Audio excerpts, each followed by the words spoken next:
भाई सभी साथियों को नमस्कार। वंदे मातरम, भारत माता की जय।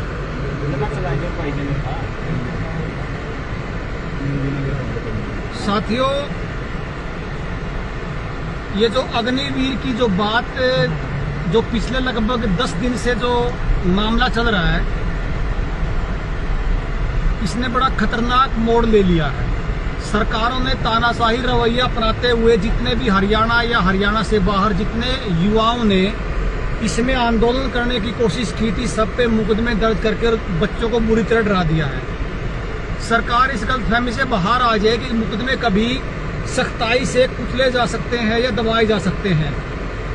आप इस सरकार से मैं निवेदन करूंगा कि आप इस बात को बिल्कुल छोड़ दीजिए कि आप अंग्रेजों की तरह तानाशाही करके और लोगों को डरा के धमका के, युवाओं को डरा धमका के आप इस आंदोलन को बंद कर दोगे, या जो आप ये स्कीम लेके आए हो आप इसको न्यायपूर्ण ठहरा दोगे।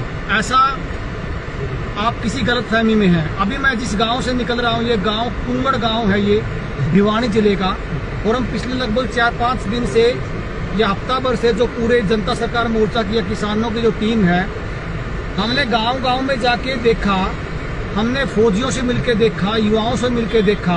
आप ये देख भी रहोगे, जितने युवा जो अभी हम यहाँ पे थे, ये काफी सारे युवा जो यहाँ पे थे, इससे भी मिलकर गए थे, तो सभी जगह एक बात निकल के आई है कि अभी जो युवा हैं वो जो घर बैठे हैं वो सरकार की तानाशाही रवैये की वजह से बैठे हैं।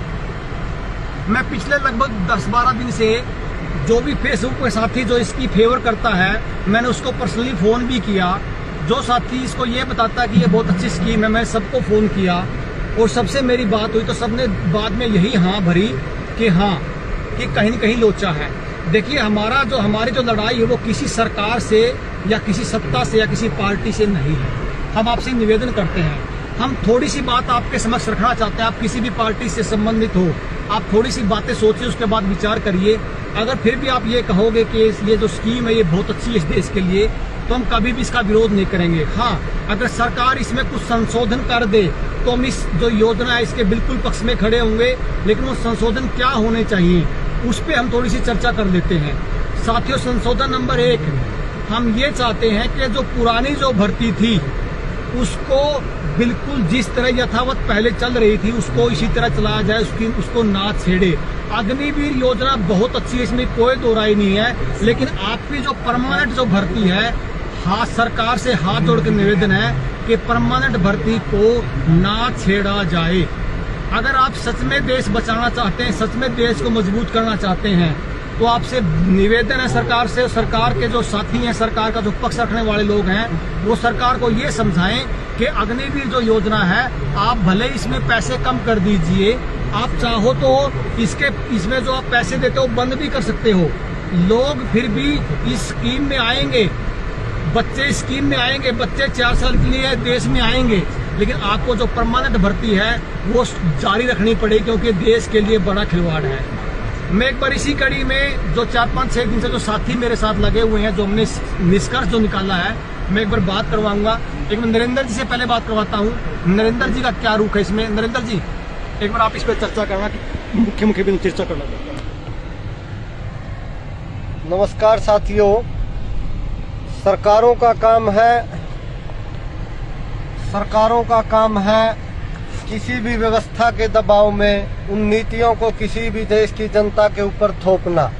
लेकिन आप और हम जब समाज में इसका चिंतन करते हैं तो एक निवेदन और प्रार्थना समाज के माध्यम से ये कर सकते हैं, जो व्यवस्था जो स्थायी सेना की भर्ती आपके और हमारे उन साथियों युवाओं के लिए थी, हम ये चाहते हैं यदि टीओडी इस देश के लिए इतनी ही अनुकूल है तो 4 से 5 वर्ष का समय देकर भी इस देश की सरकार उस टीओडी को लेकर आ सकती थी।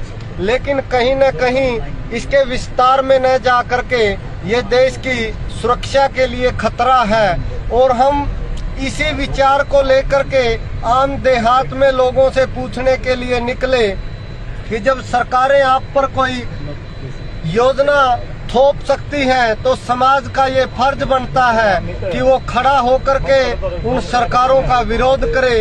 इसी कड़ी में ये जो जन जागरण यात्रा तालू गांव से लिजवाड़ा कला तक निकली है, हर गांव का व्यक्ति, पूरे के पूरे इन 15 से 20 गांव का समाज सरकार से अपना विरोध शांतिपूर्ण तरीके से जताएगा।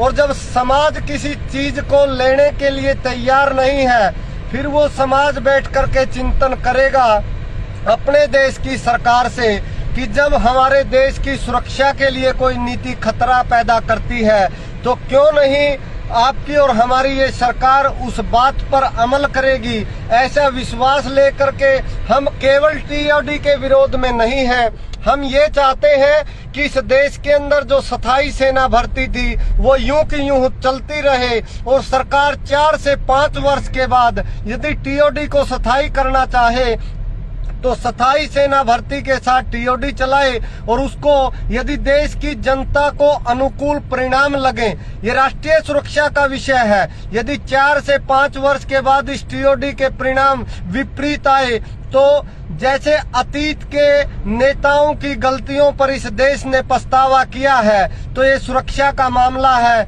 न मोदी रहेगा न भाजपा रहेगी, इस देश की सुरक्षा इस देश के आम जनमानस की सुरक्षा है। इसलिए जहां सुरक्षा से खिलवाड़ हो तो हम 5 वर्ष तक इंतजार नहीं कर सकते।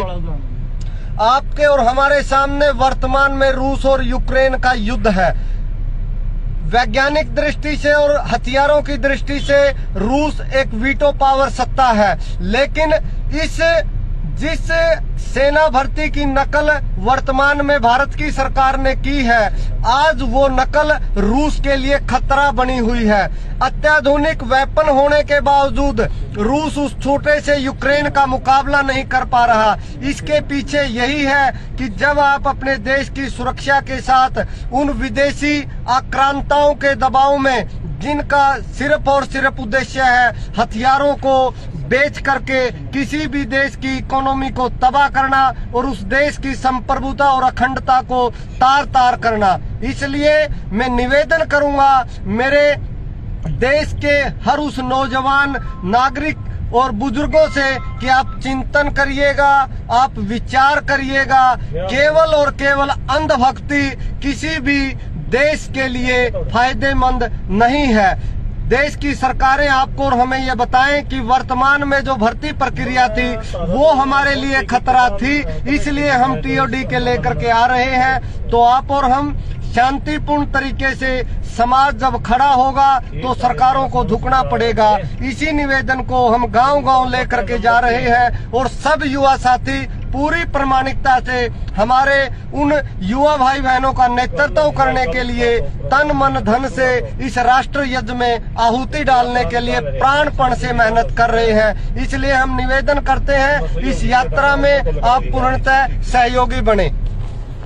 किसी का जन्म विकास भाई, साथियों, नंबर आप थोड़ा सा ध्यान देना, जब भी आपके बीच में कोई ऐसी बात